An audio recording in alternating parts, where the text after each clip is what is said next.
welcome back. So I was just talking to my buddy Sean McCartney. He has his own YouTube channel, Guitar Centric, and we had a very long discussion about guitars and teaching. So I would definitely check out his channel, subscribe to him if you haven't already. Link is in the description. In that discussion, we were talking about YouTube guitar teachers and people that teach theory, songs, and the like. And in that, we both found our common admiration of Guthrie Trapp that is the subject matter of this video.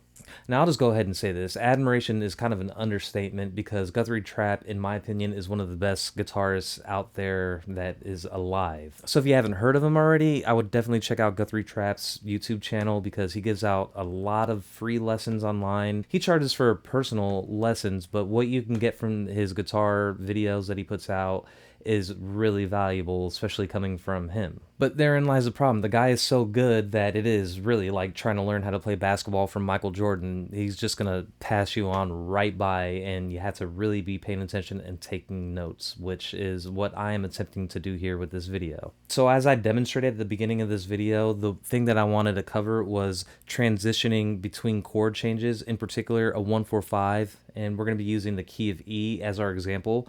I'm going to go ahead and throw up a recent video of one of Guthrie Trapp's lessons and kind of let that play through. It's only about 20 seconds, and I want to distill that down to make it a little more comprehensible to somebody like me and hopefully you. Because Lord knows when I'm watching his stuff, I have to rewind it, put it on half speed, sometimes a quarter speed, and figure everything out. So I'm doing a little bit of the hard work for you here. So without further ado, just to frame everything here, he's playing in the key of E, and he has the key of E starting in the C shape right here. And it's kind of similar to what I did in the intro here, and we'll move on to that as well. So let's go ahead and take a look at this video. So that's how the cage system works. It all links together and it's all connected. And so if I'm playing a C-shaped E chord, and I want to go to A,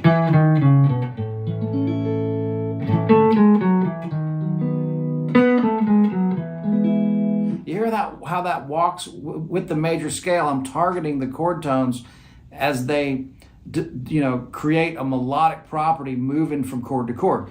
Okay, so what Guthrie Trapp was just showing us there was a basic 1-4-5 and transitioning between those chords. Again, he's using the major scale as his transition point. We're going to discuss that here in detail. So the first chord is a C shape. So I'll hop down to the fretboard and kind of guide you through it.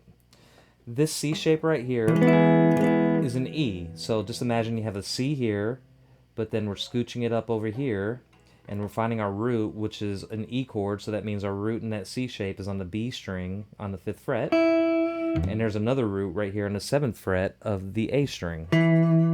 Put those together and we have an E chord.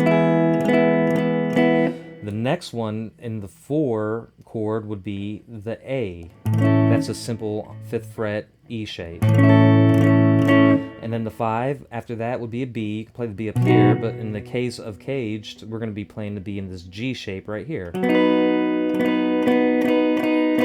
So that's just barring the D, G, and B strings on the 4th fret, and then putting your pinky on the 7th fret of the E string. Because if you think about it, these 3 notes right there, if you play a normal B chord, you're scooching it up here and adding the root here with your pinky. So what do we have? E, A, B.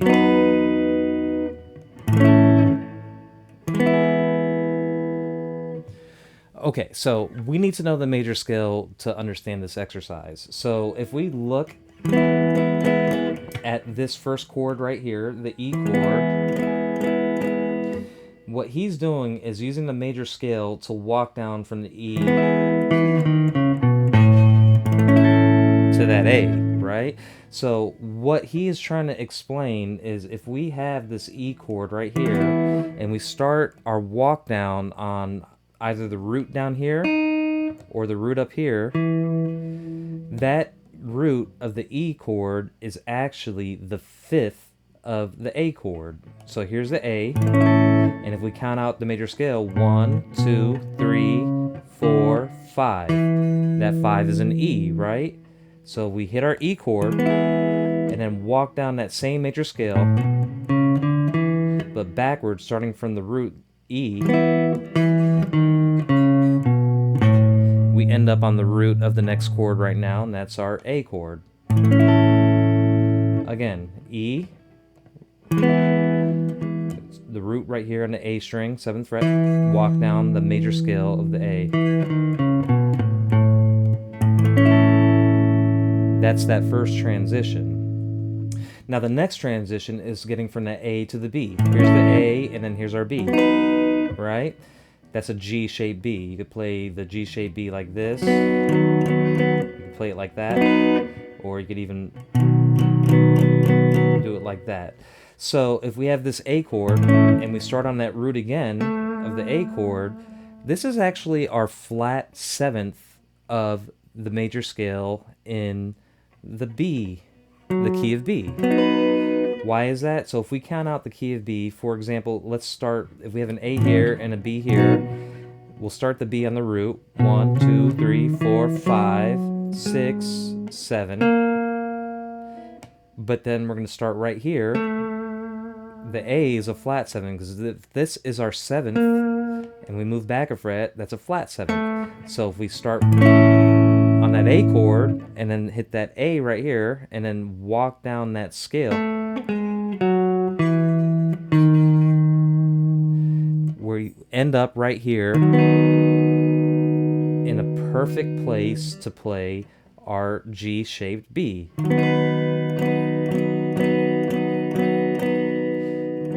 And this is the 3rd of the B right here. That's where we're ending up. So we're going from the flat 7th to the 3rd. Why is that? Let's look at that major scale again. 1, 2, 3,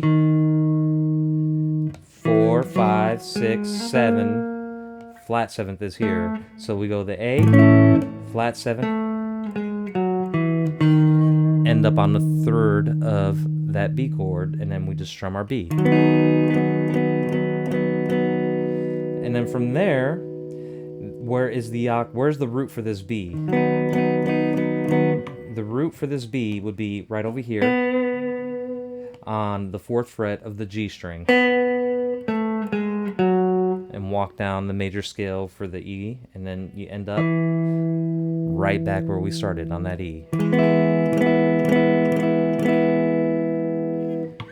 Alright, does that seem like a lot? Because if it does seem like a lot, rewind, slow things down, and kind of go over that in your head until it kind of clicks in, because this is why the major scale is so important. When Guthrie Trapp makes these lessons, he's kind of assuming you already know the major scale and how to correlate all that. So that's why I'm trying to make this a little more clear. So we have that E chord. We're starting on the root of the E and backing up. And then we end up on that A. Starting on the root of the A, which is the flat 7th of the B. Ending up on the 3rd of the B. And then we start on the B, the root down here. End up on that E again. And that's how we make those transitions. Alright, so one thing that Guthrie Trapp did note in this video is that we don't necessarily have to always start on these lower notes. The melody is usually on the higher register, right? So instead of starting on the root E up here, we could start it on this root. Let me show you. Alright, so if we have that C-shaped E chord right here, we know our root is right here on the B string 5th fret. That's an E, because we tune our guitar that way. We will simply do this. Walk down that way, right? And that brings us to that A chord, because this right here is actually an A. And then we have a couple other options here, because if we know this is our A, this is an A right here on the 5th fret of the E string.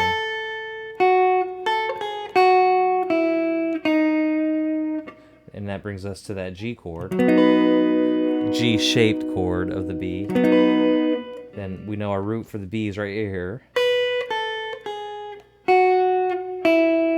And we end up on that E again, right?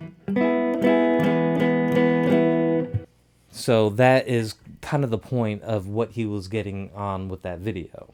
Now, just to kind of end things here, we don't have to just focus right here on this shape because the goal of the whole thing is to do it across the fretboard. So let's just stay in the key of E and move up to this E chord, right? Let's hop down to the fretboard and I'll show you that. So if we have this E chord, we find our roots, right? And this is our A-shaped E. It's on the 7th fret. We know our root is right here. That's an E, and our E is here. Same deal. We start on the root, so I'm going to start on this root here. That brings us to this version of A, which could be like that. Here's an A, but we're going to be doing this D-shaped A, right?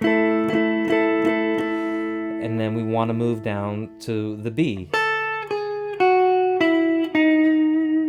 There we go, right there. There is the root of that B. And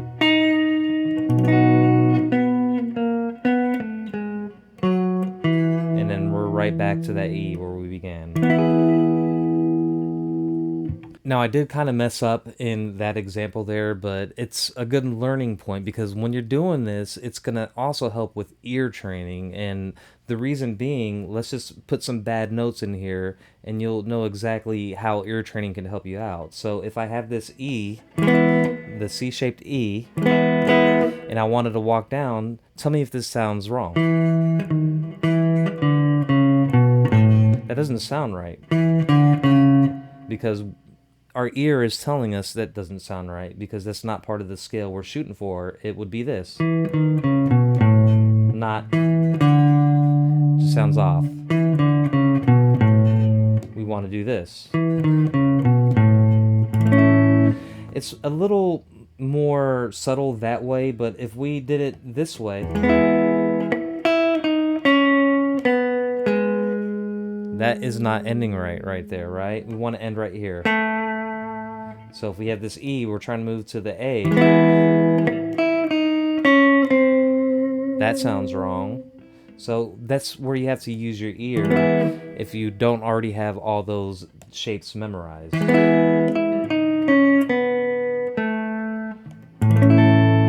eventually you'll start getting it.